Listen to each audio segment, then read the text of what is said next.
Fresh from Fresh and Felicia, here's the iPhone 15. It's out. What you need to know. We both have iPhone 3Gs. I'm just kidding. We have iPhone 14 Pro Maxes. So the iPhone 15 just arrived. Should we upgrade? Is the question we're asking ourselves. Are the new features worth trading in our iPhone 14s and continuing down that continuous monthly payment cycle every 12 months?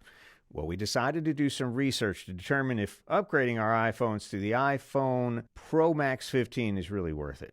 So here's what you need to know about all the iPhone 15s. The big change is USB-C. To be honest, it's really NBD, no big deal. Now, USB-C can be faster than Lightning, but it depends on the controller chip used in your hardware. USB-C hardware can theoretically support data transfer speeds of up to 120 gigabits. That's 120,000 megabits per second, while Lightning is limited to 480 megabits per second. So it's quite a difference, right? None of the current generation of iPhone 15s will allow that maximum speed limit. It's actually kind of rare.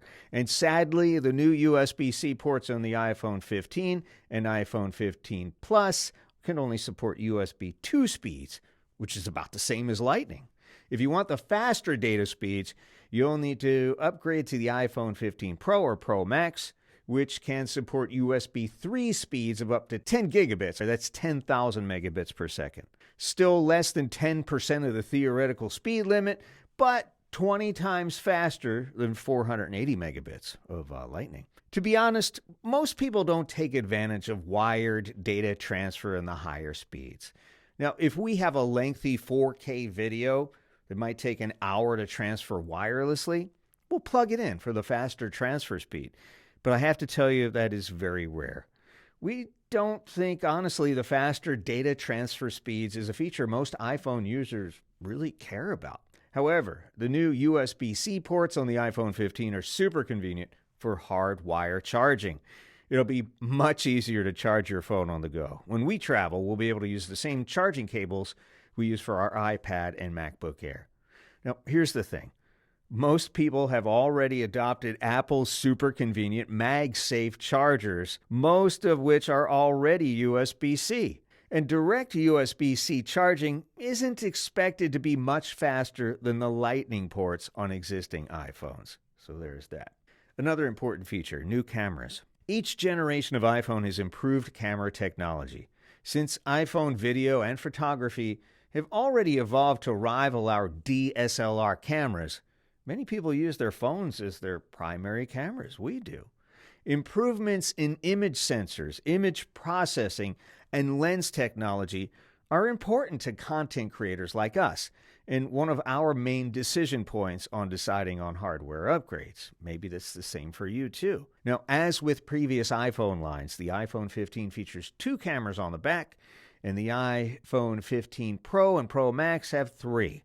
All the models have a 48 megapixel wide lens with optical image stabilization and a 12 megapixel ultra-wide lens.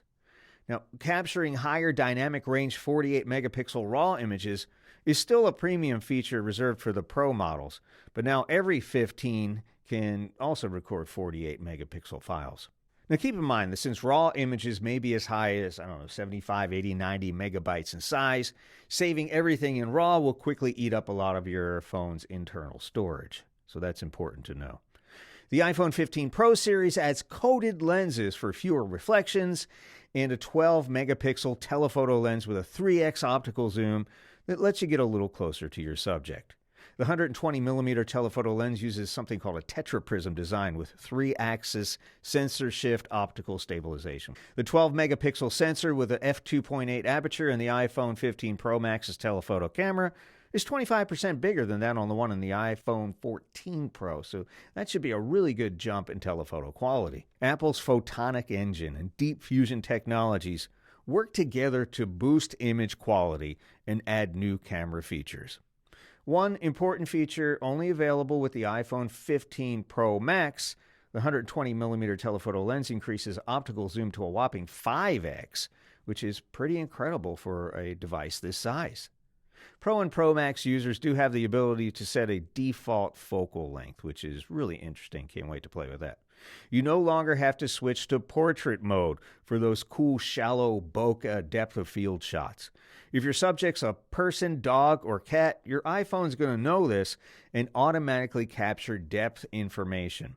You can choose to instantly see your photo as a portrait with an artful blur effect, or you can even adjust it later in the Photos app directly on the phone. Video-wise, there are 3 upgrades that indicate Apple's Pro and ProMax series are becoming closer to pro video cameras. The ability to shoot video in Apple's new log, which is short for logarithmic color profile, allows video shooting using the new ProRes 4K log format. Log lets you shoot raw footage, which preserves a wider dynamic range and gives you more color grading flexibility in post-production. So that's nice for people who are serious about taking videos. The second upgrade is the 10 gigabytes per second USB 3 port with the Pro and ProMax, which allows us filmmakers to transfer large video files less painfully and faster. And it also allows you to record 4K 60p ProRes with HDR video directly to an external hard drive, bypassing the internal storage, and that's pretty cool. Now, iPhone filmmakers will still be limited by glass, meaning you won't have all the features of a wide array of professional interchangeable video camera lenses, but it's the sacrifice you make for the convenience and the size. To take full advantage of the iPhone Pro and ProMax video capabilities, you'll still need professional microphones, and now with a USB-C analog to digital converter for usable audio if you want to record directly in the phone. The new Pro and ProMax iPhones are technically out of this world, made with aerospace-grade Grade 5 titanium, a lightweight, durable metal alloy, the same alloy used in NASA rockets and the Mars rover.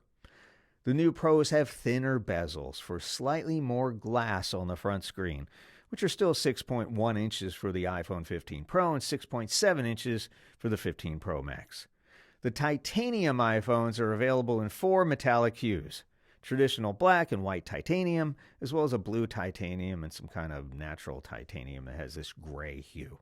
More colorful options are available for the aluminum and glass iPhone 15, where you can get it in pink, soft yellow, light green, pale blue, or black. Still no vibrant colors. But since most sane people put cases on these investments, the colors don't really matter, do they? Now, there's still a glass plate on the back of all the new iPhones. However, Apple has made this easier to replace in the event it breaks, which happens a lot.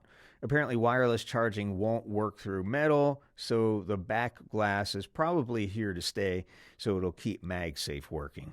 Both the iPhone 15 and iPhone 15 Pro feature the same size screen, that 6.1-inch Super Retina OLED XDR display with a super high-definition 2556 by 1179 pixel resolution.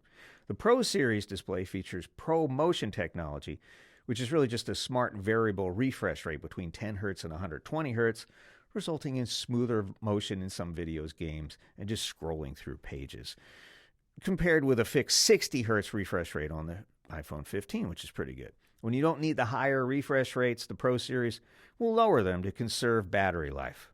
The standard iPhone 15 now offers the Dynamic Island, formerly only available on Pro models, which gives functionality to the formerly useless area around the front-facing camera. The iPhone 15 Pro also has an always-on display that keeps it on and dimmed while charging, so you can use standby mode, which lets you lay your phone horizontally so it looks like, a bedside alarm clock or even a kitchen timer.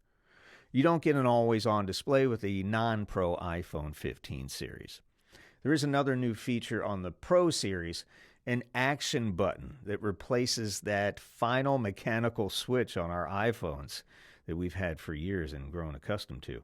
A long press will mute or unmute your phone, but you can customize it to trigger other shortcuts like turning on the flashlight, recording a voice memo, or even as a camera shutter, which I think is pretty cool. Non-Pro models still have the mechanical switch, so if you're into that, you might want to stick with the non-Pro model.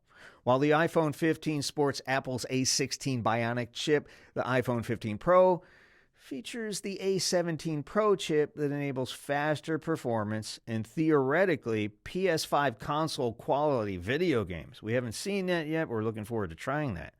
The company rates the iPhone 15 Pro for 23 hours of battery life, and the 15 Pro Max for 29 hours. So that's 3 more hours than its non-Pro counterparts. The iPhone 15 gets about 20 hours, and the Plus gets about 26 hours of battery life. Apple continues to offer some of the best IP-rated protection in the business, quoting figures that actually surpass its IP68 certification against dust and water resistance.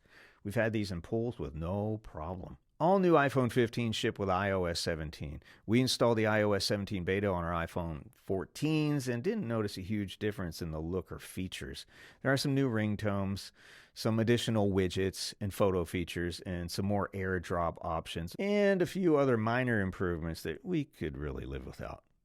The iPhone 15 is available on 128, 256, or 512 gigabyte configurations, while the iPhone Pro and Pro Max can be found with an additional 1 terabyte option. So is it worth the upgrade? I'd say if you have an iPhone 12 or older, or if you want those faster transfer speeds, then definitely yes. Otherwise, to be honest, the upgrades seem kind of incremental. We did decide to order 2 iPhone 15 Pro Max phones anyway for a few additional reasons that we'll talk about in another video, which are kind of important. So we'll live with these for a few weeks and keep you updated here with a bunch of comparisons versus their i14 Pro siblings. Thanks for watching. Make sure you hit that like and subscribe.